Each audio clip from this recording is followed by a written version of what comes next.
श्री स्वामी समर्थ. जय जय स्वामी समर्थ. स्वामींचं नाव घेऊन मी आजच्या ह्या नवीन व्हिडिओला सुरुवात करते.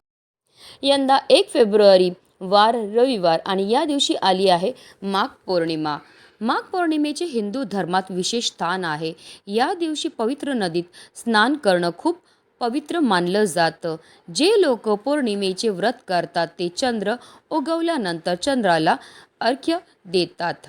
यावर्षी माघ पौर्णिमेला खास योग जुळून येत आहेत. या दिवशी रवी पुष्य योग आहे. पौर्णिमेच्या दिवशी योग्य पद्धतीने पूजा आणि व्रत केल्याने घरात सुख समृद्धी टिकून राहते. शास्त्रानुसार जेव्हा पौर्णिमा तिथी प्रदोष काळात येते तेव्हा त्या दिवशी पौर्णिमेचं व्रत केलं जातं. त्यामुळे 1 फेब्रुवारी रोजी माघ पौर्णिमेचं व्रत, स्नान आणि दानपुण्य केलं जाईल. विशेष म्हणजे या दिवशी रविवार आहे आणि पुष्य नक्षत्र असल्यामुळे रवी पुष्य योग नावाचा शुभ संयोग देखील तयार होत आहे. या दिवशी सकाळी 5:30 पासून ते सकाळी 7:09 शुभ मुहूर्त आहे. या काळात स्नानदानासाठी उत्तम आहे. माघ महिन्यातील पौर्णिमेला तेल, ब्लँकेट, वस्त्र, तूप, फळं आणि अन्न यासारख्या वस्तूंचे दान करणं शुभ मानले जाते. या दिवशी पितरांसाठी श्राद्ध कर्म देखील केले जातात. माघ पौर्णिमेला भगवान विष्णूंची पूजा केल्याने जीवनात सुख समृद्धी आणि शांती नांदते. या दिवशी गंगा, यमुना, सरस्वतीच्या संगमामध्ये स्नान केल्याने सर्व पापापासून मुक्ती मिळते. तसेच देवी लक्ष्मी, भगवान विष्णू आणि महादेवांची पूजा केल्याने जीवनात सुख समृद्धी येते. माघ पौर्णिमेला चंद्र संध्याकाळी 5:43 उगवेल. यावेळी आपल्याला आवर्जून चंद्रदेवांची पूजा ही करायची आहे. हिंदू धर्मग्रंथांमध्ये सांगितले आहे की जगाचे पालन करता गंगेच्या पाण्यात राहतात. यामुळे माघ पौर्णिमेच्या दिवशी गंगेत स्नान केल्याने अनंतपटीने पुण्य प्राप्त होतं. तसेच माघ पौर्णिमेच्या दिवशी भगवान सत्यनारायणाची पूजा केल्याने सर्व मनोकामना पूर्ण होतात. ज्योतिषशास्त्रात या तिथी संबंधित अनेक उपाय सांगितले आहेत आणि जे खूप प्रभावी आहेत. आणि म्हणूनच माघ पौर्णिमेच्या दिवशी तुम्ही व्रत नाही केलं तरीही चालेल, पण आपल्या कुलदेवीला आवर्जून अर्पण करा ही वस्तू अर्पण केल्यामुळे आपल्या जीवनामध्ये असणारी जेवढी पण संकट, विघ्न, दोष तर नष्ट होणारच आहे. पण आपलं 7 पिढ्यांचं दारिद्र्य नष्ट होऊन आपल्या संपूर्ण कुटुंबाची भरभरून अशी प्रगती होणार आहे. तर ती कोणती वस्तू आपल्या कुलदेवीला अर्पण करायची, कोणत्या वेळेत करायची त्याबद्दल सविस्तर आणि महत्त्वाची अशी माहिती मी तुम्हाला या व्हिडिओमध्ये देणार आहे. तर व्हिडिओ पूर्ण पहा आणि जर तुम्ही माझ्या चॅनलवर नवीन असतील तर चॅनलला सबस्क्राईब करा आणि शेजारी बेल आयकॉन सुद्धा प्रेस करा, जेणेकरून तुम्हाला माझ्या नवनवीन व्हिडिओचं नोटिफिकेशन हे मिळत राहील आणि तुम्ही एक पण व्हिडिओ मिस करणार नाही.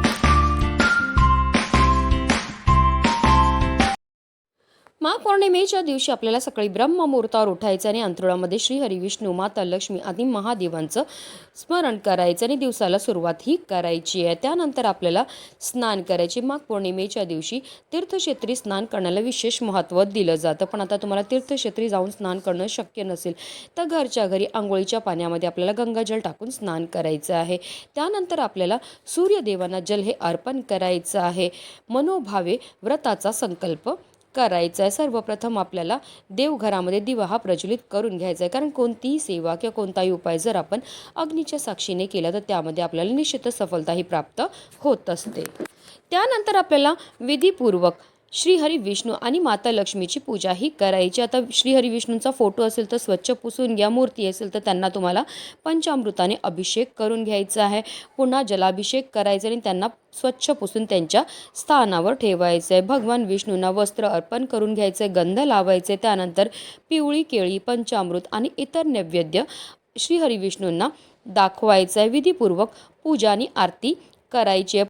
शक्य असेल तर या दिवशी व्रत करा. पौर्णिमेच्या व्रत कथेचं पठण किंवा श्रवण करणं खूप महत्त्वाचं आहे. असं केल्याने व्रताचे पूर्ण फळ मिळते. तसेच या दिवशी चंद्रदेवाची सुद्धा आपल्याला विधीपूर्वक पूजा करायची. चंद्रदेवांना आपल्याला जल अर्पण करायचं आणि त्यांची आरतीही करायची आहे. त्यानंतर आपल्याकडनं झालेल्या कळत नकळत चुकांची आपल्याला क्षमायाचनाही करून घ्यायची आहे.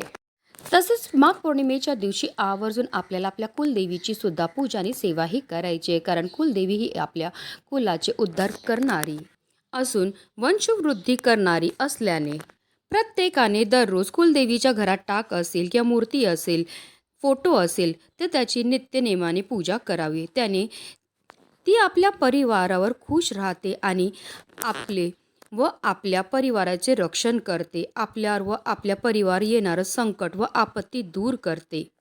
तसेच आपल्या मुलामुलींचे शिक्षण, करिअर योग्य प्रकारे होऊन त्यांचा विवाह योग उत्तमरीते घडवून आणते. परिवाराचे आरोग्य उत्तम ठेवून बाहेरील बाधा, कारणे, नजर दोष यापासून रक्षण करते. तसेच आपल्या सर्व प्रकारची उन्नती करून आर्थिक बाजू भक्कम करते. तसेच कुलदेवीच्या नित्यसेवेने सर्व प्रकारची सुख संपत्ती मध्ये वृद्धी होते. आता ज्यांना त्यांची कुलदेवी माहिती नसेल त्यांनी 108 वेळा 99 मंत्राचा जप हा करायचा आहे. आता ज्यांना त्यांची कुलदेवी माहिती आहे त्यांनी कमीत कमी वर्षातून एकदा तरी आपल्या कुलदेवीच्या मूळ स्थानी जाऊन तिचं दर्शन घ्यायचं आहे. खणा नारळाने तिची मनापासून ओटी भरायची. तसेच कळत नकळत झालेल्या चुकांची क्षमा याचना करायची आहे. तसेच पौर्णिमेच्या दिवशी माता लक्ष्मी तसेच अन्नपूर्णा देवीच्या पूजनाबरोबर आपल्या कुलदेवीची पूजा आणि सेवा करायला सुद्धा विशेष महत्त्व हे दिले जाते. ही सेवा करायच्या अगोदर सर्वप्रथम आपल्याला देवघरामध्ये दिवा हा प्रज्वलित करून घ्यायचा आहे. कारण कोणतीही सेवा जर आपण अग्नीच्या साक्षीने केली तर त्यामध्ये आपल्याला निश्चितच सफलताही प्राप्त होत असते. ही कुलदेवीची सेवा तुम्ही अगदी सकाळपासून संध्याकाळपर्यंत कधीही करू शकता. आता जर तुमच्याकडे कुलदेवीचं मूर्ती असेल किंवा टाक असेल तर त्यांना तामणामध्ये घ्यायचं आहे. 11 पळी आपल्याला जलाभिषेक करायचा. प्रत्येक पळी जलाभिषेक करताना आपल्याला आवर्जून आपल्या कुलदेवीचं नामस्मरण हे करायचं. तर तुम्हाला तुमच्या कुलदेवीचं नाव माहिती नसेल तर तुम्हाला नवर्णम मंत्राचा जप हा करायचा. ओम ऐं ह्रीं क्लीं चामुंडाय विच्चे हा नवर्णम मंत्र आहे. या मंत्राचा आपल्याला जप करायचा आणि सेवाही करायची. पण आता तुमच्याकडे कुलदेवीची मूर्ती पण नाही आहे, टाक पण नाही आहे, फोटो आहे, मग काय करायचं? मग फोटोला आपल्याला स्वच्छ पुसून घ्यायचं आहे. त्यानंतर आपल्याला एक सुपारी घ्यायची आणि सुपारीला आपल्या कुलदेवीचं प्रतिकात्मक रूप समजायचं आणि आपल्याला तिला तामणामध्ये ठेवायचं आणि जलाभिषेक हा करून घ्यायचा आणि तिची सेवाही करायची आहे. आता पुन्हा आपल्याला एक तामण घ्यायचं आहे. तामणामध्ये आपल्याला हळद आणि कुंकून एक स्वास्तिक काढायचं आहे. त्यावर थोड्याशा अक्षदा ठेवायच्या आणि त्यावर आपल्या कुलदेवीची मूर्ती असेल किंवा टाक असेल तर तो ठेवायचा. तर मूर्ती पण नाही आहे, टाक नसेल तर तुम्ही सुपारीला आपल्या कुलदेवीचं स्वरूप मानायचं आहे आणि तिला ठेवायचं आहे. आणि जी वस्तू आपल्याला कुलदेवीला अर्पण करायचे ते म्हणजे कुंकू. अर्थात काय तर आपल्याला देवीवर कुंकुमार्चनची सेवाही करायची आहे. आपल्या उजव्या हाताचा अंगठा, मधलं बोट आणि करंगळी शेजारीचं जे बोट असतं त्याला अनामिका म्हणतात. या 3 बोटाने म्हणजेच मृगीमुद्रेने आपल्याला हे कुंकुमार्चनची सेवा जी आहे ती करायची. आता ही सेवा तुम्ही देवीच्या पायापासून तिच्या मस्तकापर्यंत करू शकतात किंवा डायरेक्ट तुम्ही डोक्यावरनं सुद्धा कुंकुमार्चनची सेवाही करू शकता. प्रत्येक वेळेस देवीवर कुंकुमार्चन करताना आपल्याला आपल्या कुलदेवीचं नामस्मरण करायचं. आता तुम्हाला तुमच्या कुलदेवीचं नाव माहिती नसेल तर तुम्ही 99 मंत्राचा जप करत ही कुंकुमार्चनची सेवा जी आहे ती करायची आहे. आता हे कुंकुमार्चन आपल्याला कितपर्यंत करायचं तर जिथपर्यंत हे कुंकू जे आहे ते देवीच्या खांद्यापर्यंत येत नाही तिथपर्यंत आपल्याला ही कुंकुमार्चनची सेवा जी आहे ती करायची आहे. आता जर तुम्ही सुपारी घेतली असेल तर जिथपर्यंत सुपारी संपूर्णपणे कुंकुमामध्ये बुडत नाही तिथपर्यंत आपल्याला ही कुंकुमार्चनची सेवा जी आहे ती करायची आहे.